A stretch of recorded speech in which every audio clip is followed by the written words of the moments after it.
Hello అండి, welcome to my channel. అందరూ ఎలా ఉన్నారండి? నేనైతే బాగున్నా, మీరు అందరూ బాగుండాలని కోరుకుంటున్నాను. ఇది బాబు కోసం ప్రిపేర్ చేసిన అండి చపాతీ. తలాజానే లేసేస్తానండి. నేను క్యారీ బాబుకి ప్రిపేర్ చేయాలని మార్నింగ్ లేస్తాను. 6కి 6:30కి అంతా లేస్తానండి. మా చిన్న బాబు కదండి, చిన్న బాబు కాబట్టి నాతో పాటు లేసాడు. పక్కన లేకపోతే లేసేస్తాడండి, పక్కన ఉండాలి ఆయనకి.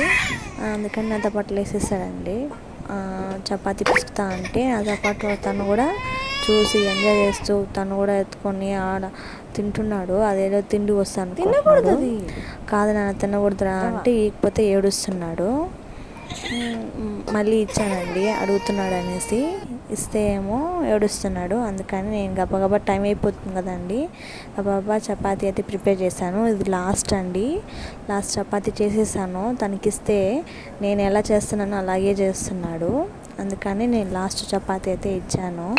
ఎలా చేస్తాడేమో అనేసి పిసుకుతున్నాడు, దాన్ని రోల్ చేస్తున్నాడు, దాన్ని తీస్తున్నాడు కూడా. అంటే మనం ఎలా చేస్తాం అలాగే చేస్తాడండి మా చిన్నోడైతే. అమ్మకి ఇప్పటి నుంచే హెల్ప్ చేస్తున్నాడు వాడు. హెల్ప్ చేస్తాడు ప్లస్ దాన్ని పాడు చేస్తాడండి మా చిన్న కొడుకు అయితే. మీకు కానీ ఈ వీడియో నచ్చితే లైక్ చేయండి, షేర్ చేయండి, సబ్స్క్రైబ్ చేసుకోండి. చపాతీ అయితే రెడీ అయిపోయిందండి. చపాతీ అయితే ప్రిపేర్ అయిపోయిందండి. ఉల్లగడ్డ అయితే చేసేసాను నేను. పక్క ఉల్లగడ్డ పెట్టాను, పక్క చపాతీ చేశాను. నేను క్యారీ కట్టించేసానండి బాబుకి. తను పంపించేసాక చిన్నవాడికి కూడా పెట్టి తను కూడా నిద్రపిచ్చేసాను. వీడియో నచ్చితే లైక్ చేయండి, షేర్ చేయండి, సబ్స్క్రైబ్ చేసుకోండి. ఓకే, బాయ్ అండి.